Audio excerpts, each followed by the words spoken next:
त असां हिन दुनिया जे रंगीनियुनि में गुम थी विया आहियूं। असां हितां जे पैसे खे, हितां जे धन दौलत खे सभु कुझु सम्झी छॾियो आहे। बिस्मिल्लाहिर्रहमानिर्रहीम। अस्सलामु अलैकुम दोस्तों। ॻाल्हि कंदा आहिनि त हिकिड़े मुल्क जो इहो क़ानून हुयो त उहे 1 साल जे लाइ पंहिंजो हिकिड़ो बादशाह मुक़ररु कंदा हुआ। जॾहिं साल मुकमिल थी वेंदो हुयो त उन बादशाह खे ज़बरदस्ती वञे या राज़पे सां वञे, उनखे वठी हू हिकिड़े समुंड जे अंदरि हिकिड़ो जज़ीरो हूंदो हुयो, उन जज़ीरे में उन बादशाह खे अकेलो तनहा छॾे ईंदा हुआ। हिकु ॾींहुं ईअं थियो त हिकिड़ो अजनबी जेको समुंड में सफ़र करे रहियो हुयो ॿियनि माण्हुनि सां गॾु, ॿेड़ो तबाह थी वियो। ॿेड़े जे तबाह थियण जे करे हुनखे कुझु तख़्ता हथ अची विया ऐं उन्हनि तख़्तनि ते तरंदे तरंदे हू उन मुमलकत जे अची किनारे ते, समुंड जे किनारे ते पहुतो ऐं उतां जीअं ई हू शहर जे तरफ़, आबादीअ जे तरफ़ वधियो पए त माण्हू इंतज़ार में हुआ। उन्हनि जो उसूल इहो हूंदो हुयो त सुबुह जो माण्हू वेहंदा हुआ ऐं जेको बि पहिरियों माण्हू उन्हनि खे नज़र ईंदो हुयो त उनखे बादशाह मुक़ररु कंदा हुआ। सो हिनखे ईंदो ॾिसी हिन जे चौधारी मिड़ी विया ऐं हिनखे चयूं त वेलकम कयूं, हिनखे भलीकार कयूं त तूं असांजो बादशाह आहे। हुन चयो त इहो कीअं, मां त हीअं मूंसां हालत थी आहे, असांजो जहाज़ सॼो ॿुॾी वियो, मूंखे कुझु तख़्ता हथ आया आहिनि जिन जे किनारे ते अची मां हिते पहुतो आहियां, मां त अजनबी आहियां। हुननि चयो त असांजी इहा रिवायत आहे त जेको बि माण्हू सुबुह जो पहिरें पहर में असांखे नज़र ईंदो आहे, असां उनखे ईंदड़ साल जे लाइ बादशाह मुक़ररु कंदा आहियूं। उनखे सॼी कहाणी उन्हनि ॿुधाई। बहरहाल हू बादशाह बणिजी वियो। जेको पुराणो बादशाह हुयो उनखे खणी हू जंगल में उछले आया, जंग में उनखे उछले मोटिया ऐं हिन जी ताजपोशी थी ऐं ताजपोशी थियण खां पोइ हीउ 1 साल जे लाइ बादशाह मुक़ररु थी वियो। वक़्तु गुज़रंदो रहियो, साल जे लाइ हीउ बादशाह थियणो हुयो, सो उहो थी वियो ऐं वक़्तु हलंदो रहियो। हिकु ॾींहुं हुनखे ख़्यालु आयो, पंहिंजे वज़ीर खे चयईं त मूंखे उन जॻह ते वठी हलो, उनजो मुआइनो मां करणु चाहियां पियो जंहिं जॻह ते तव्हां बादशाहनि खे उछले ईंदा आहियो। उनखे उते वठी विया। ॾिठईं त बादशाहनि जा ढांचा पिया आहिनि, हॾियूं पियूं आहिनि, उन्हनि खे मिरूं खाई विया आहिनि, उन्हनि खे झंग जा जेके जानवर आहिनि उन जज़ीरे ते खाई विया आहिनि। जॾहिं हू वापसि आयो त टॉप क्लास जा पूरे मुल्क जा तोपची हुन घुराया जेके जंगली जानवरनि जो शिकार कनि, उन्हनि खे मारनि। उन्हनि तोपचियुनि जो हिकिड़ो टोलो उन जंग में मोकिलियो त जेके बि ख़तरनाक जानवर आहिनि, जेके इंसानी जान जा दुश्मन आहिनि, उन्हनि जानवरनि खे मारियो वञे। ॾिसंदे ई ॾिसंदे उहो सॼो जज़ीरो उन्हनि जानवरनि खां ख़ाली थी वियो। उहे जानवर मारे मोटी आया।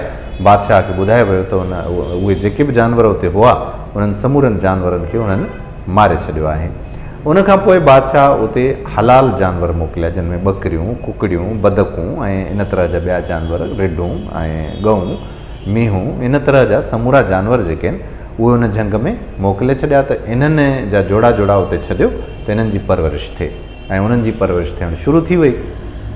उनखां बाद बादशाह वरी हिकिड़ो दफ़ो ॿीहर मुआइनो करणु वियो ऐं मुआइने करण खां पोइ हुन हुकुम ॾिनो त हिन जॻह ते मुंहिंजे लाइ हिकिड़ो घरु ठाहे वञे। महलनुमा घर ठाहिण जो हुन आर्डर ॾेई छॾियो ऐं पूरी सल्तनत जा टॉप क्लास जा जेके मिस्त्री हुआ उन्हनि खे घुरायो वियो त जीअं मूं वटि थोरो अरसो आहे साल जो, त हिन साल जे अरसे अंदरि समूरो कमु मुकमिल थी वञे। उते समूरो कमु मुकमिल थी वियो ऐं हिन उनखां पोइ जेको आहे त शादी बि करे छॾी ऐं शादी करे पंहिंजी राणीअ खे बि उन तरफ़ हुन मोकिले छॾियो। उनखां पोइ ॿिज, फसुलनि जा ॿिज जेके आहिनि उहे बि उन तरफ़ मोकिले छॾिया।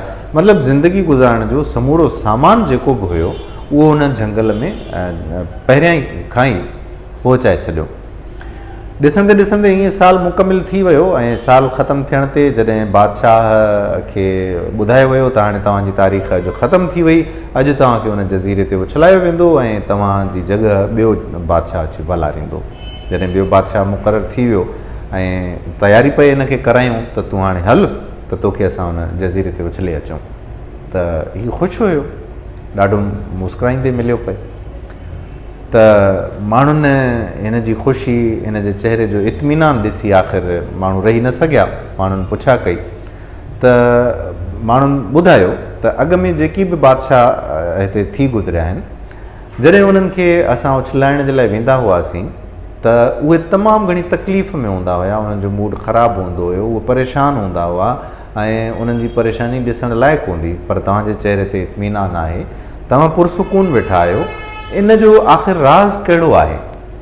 त त बादशाह चयो त जॾहिं उन्हनि खे तव्हां बादशाही ते विहारियो पए त उहे समूरा बादशाह पंहिंजे धुन में मगन थी पए विया, बादशाही जा मज़ा पे उन्हनि लुटिया, महफ़िलूं पे सजायूं ऐं शराब शबाब सभु कुझु हलियो पए त हू उन में ग़रक़ थी पए विया। पर मूंखे फ़िक्र इहो हुयो त मूंखे जंहिं जज़ीरे ते तव्हां उछलाईंदव उते ज़िंदगी गुज़ारण जा कहिड़ा कहिड़ा जेके आहिनि उहे सामान मौजूदु आहिनि त मां उन्हनि जी तयारी में लॻी वियुसि।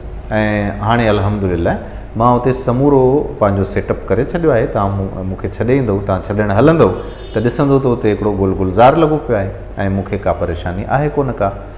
जॾहिं वज़ीरनि जो टोलो, उन्हनि माण्हुनि जो टोलो उनखे छॾणु विया उते त हुननि ॾिठो त हिते त हिकिड़ी सल्तनत क़ाइमु लॻी पई आहे ऐं उन सल्तनत में राणियूं आहिनि, उन सल्तनत में बानियूं आहिनि, उन सल्तनत में मज़दूर आहिनि, उन सल्तनत में पूरो बादशाह जो हिकिड़ो मुकमल तरह जो सेटअप आहे ऐं हीअ इन सेटअप जे करे बादशाह ख़ुशि हुयो। सो दोस्तो, हीअ हिकिड़ी हिकायत हुई, पर असल ॻाल्हि इहा आहे त असां हिन दुनिया जे रंगीनियुनि में गुम थी विया आहियूं। असां हिन दुनिया जे रंगीनियुनि खे सभु कुझु सम्झी छॾियो आहे। असां हितां जे पैसे खे, हितां जे धन दौलत खे सभु कुझु सम्झी छॾियो आहे। पर जिथे असांखे अबदी ऐं असली ज़िंदगी रहणी आहे, जिते मौत न आहे, उन ज़िंदगीअ जे लाइ असां को सामान बि मोकिलियो आहे या न मोकिलियो आहे। हाणे हिन सामान में असांखे पंहिंजी क़बर जे लाइ, पंहिंजी आख़िरत जे लाइ छा छा मोकिलिणो आहे, मुंहिंजे ख़्याल में इहा ॻाल्हि सम्झाइण जी मूंखे ज़रूरत कोन्हे। छो त तव्हां मंझां हर हिकु माण्हू, असां मंझां हर हिकु माण्हू चङीअ तरह सां ॼाणे थो त कहिड़ा अमल मूंखे क़बर में कमु ईंदा, कहिड़ा अमल मूंखे क़बर में बचाईंदा, कहिड़ा अमल मूंखे जन्नत ताईं पहुचाईंदा। इन्हनि सॼनि शयुनि जी असांखे ख़बर आहे त अॼु खां वठी असांखे उन तरफ़ वञण जी तयारी करणु घुरिजे। वीडियो पसंदि आई हुजे जेकॾहिं तव्हांखे, त ॿियनि जी इस्लाह जे लाइ हिन वीडियो खे अॻियां शेयर ज़रूरु कजो। ॿी वीडियो ताईं अव्हां जो पंहिंजो दोस्त क़ादिर कल्होड़ो अव्हां खां इजाज़त पियो घुरे। दुआनि में यादि रखिजो। अल्लाह हाफ़िज़।